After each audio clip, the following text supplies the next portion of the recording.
उदित चंद्र जी। राधे राधे महाराज जी, आपके चरणों में मेरा कोटि कोटि प्रणाम। महाराज जी, मैं साइंस का विद्यार्थी हूँ। मैं एक एग्जाम की तैयारी कर रहा हूँ। मेरी समस्या है कि मैं पूरी मेहनत से परीक्षा की तैयारी कर रहा हूँ, क्लास में हर प्रश्न का उत्तर भी देता हूँ, किंतु कोई भी परीक्षा के समय मैं घबरा जाता हूँ।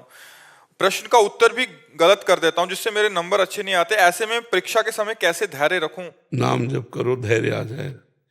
5 वर्ष का प्रहलाद बालक है और हिरण्यकश्यप से दैत्यराज कह के बात करता है, और आग में जलाया जाता है, विष पिलाया जाता है, सर्पों से कटवाया जाता है, हाथियों से रौंदाया जाता है, समुद्र में पत्थर बांध के डुबाया जाता है, पहाड़ से दबाया जाता है, बिल्कुल भयभीत नहीं होता, सिंह की तरह रहता है। क्यों? हरि नाम चल रहा है। मीरा जी को कितना सताया जा रहा है, बिल्कुल घबराती नहीं, क्योंकि नाम चल रहा है। तो इसलिए नाम जप करो और ब्रह्मचर्य का पालन करो।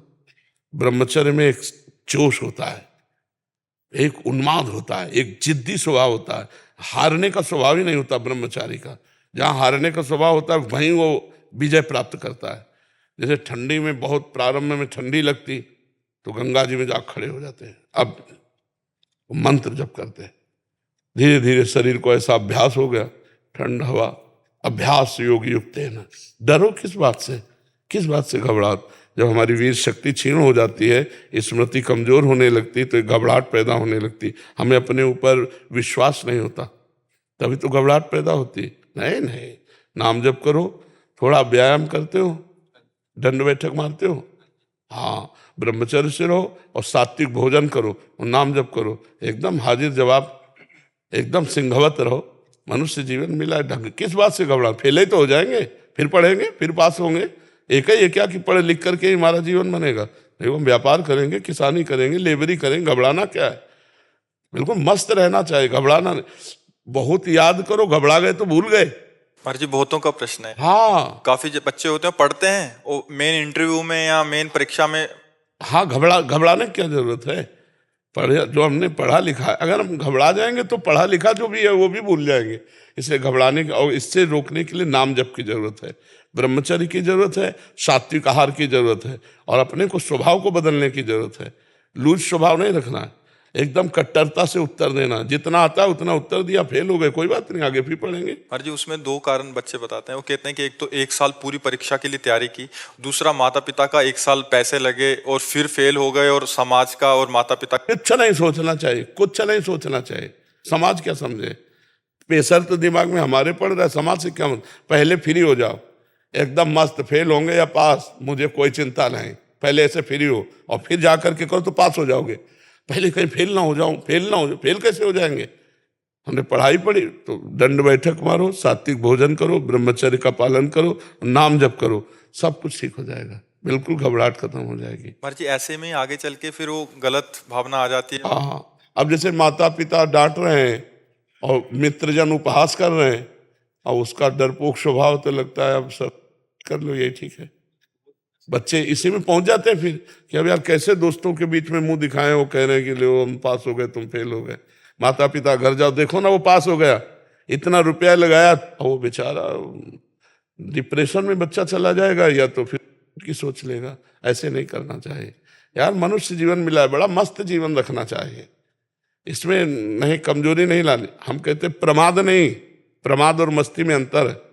प्रमाद नहीं, अपनी पढ़ाई में पूरा मन लगा करके पढ़ो, और उत्तर देने को हो तो सिंहवत उत्तर देना चाहिए। सिंहवत तभी दे सकते हो जब ब्रह्मचर्य हो और तुम्हें विश्वास है कि मुझे ये चैप्टर बिल्कुल रमा हुआ है। कभी कभी दीवार से उत्तर देना चाहिए, अपने आप से प्रश्न करे कि मानो ये प्रश्न होगा तो उसका उत्तर खुद देना चाहिए। दीवार को मान ले टीचर और उसका उत्तर दे, अभ्यास पृष्ठ कर रखे ना। एक आर्मी में जाने वाला आदमी इतने किलोमीटर दौड़ना, इतनी छलांग मारना, इतना करना करता है ना रोज, तो हम अपने स्कूल के विषय को जानते हैं कि इसी विषय पर प्रश्न होगा। ऐसा तो है नहीं कि प्रश्न आप जिस क्लास में पढ़ रहे हैं उससे आगे वाले क्लास का आवे, उसी क्लास का आएगा, उसी जो अध्ययन कराया गया है उसी में आएगा। तो हम तैयार रखें, इतना मोटा ग्रंथ हो तो भी हम तैयार रखेंगे। हम अपने दिमाग को दबाते चले जा रहे हैं, उसको गंदा करते चले जा रहे हैं। अगर हम अपने दिमाग का प्रयोग करें तो एक बार पढ़ लें पूरा। हमें एक बार कोई बात सही ढंग से बता दो और हम उसको बिल्कुल ऐसे सुन लें, ऐसे फिर आप 50 वर्ष बाद पूछ लेना, वो बिल्कुल रिकॉर्ड मिलेगी। बहुत बड़ा पावर है, पर वो हमारा पावर छीन हो जाता है जब हम गंदे आचरण करने लगते हैं, गंदा भोजन करने लगते हैं, गंदे व्यवहार में चले जाते हैं, तो हमारी स्मृति छीन हो जाती है। स्मृति जागृत हो जाए तो कई जन्मों की स्मृति जागृत हो जाती है। आप डरो मत, बलवान बनो, ठीक है। महाराज जी इसमें आपने एक कारण बताया, मूल कारण ब्रह्मचर्य। हाँ जी सबसे बड़ा तो यही लग रहा है अभी कि 100 में से 95 तो इसी में। ब्रह्मचर्य जो होता है एकदम उफान मारता है, जैसे सांप को छेड़ दो फुसकार करे, ऐसे होता है ब्रह्मचारी। जरा सा उनके अपमान की वृत्ति कर दी ना परशुराम जी के पिता, काट के फेंक दिया। 21 बार क्षत्रियों को विश्व के क्षत्रियों को, उनका ब्रह्मचर्य ही तो था। शास्त्राबाहु अर्जुन के सामने कोई खड़ा होने का अधिकार नहीं रखता था, युद्ध की बात जान, ऐसे काट के फेंक दिया फरसे से परशुराम जी ने। एक जोश होता है, एक तेज होता है, एक महानता होती है, तो वो सबके अंदर है, उसको नष्ट कर रहे हैं। आज महानता को नष्ट कर, शराब पीते, मांस खाते, व्यभिचार करते, नशा करते, अपना नाश कर रहे हैं। अगर अभी संयम से चलो, अभी उठ जाओ। न संयम है, न नियम है, न धर्म है, न भजन है, बस वही व्यभिचार, वही खान पान गंदा, वही सोच गंदी, तो फिर निकलते चले जा रहे हैं। उनके जो दैवी संपदा है वो सब निकलती चली जा रही, आसुरी संपदा बढ़ती चली जा रही। एक छोटा बालक है, जाकर के बालकों ने बताया तुम्हारे पिता के गले में परीक्षित महाराज चक्रवर्ती सम्राट राजा परीक्षित ने मरा हुआ सर्प डाल दिया। तो उनका ऐसा, उसे चक्रवर्ती सम्राट होने का गर्व है, वो समझता है ऋषियों में अब ताकत नहीं रही। जल उठाया और कहा मैं श्राप देता हूं, आज के 7वें दिन तक्षक नाग आएगा और उस परीक्षित को काटेगा और वो मर जाएगा। बालक थे श्रृंगी ऋषि, कोई ऋषि नहीं काट सका उनके वाक्य को। वो आखिरकार 7वें दिन सांप आया और काटा और महाराज का शरीर छूटा।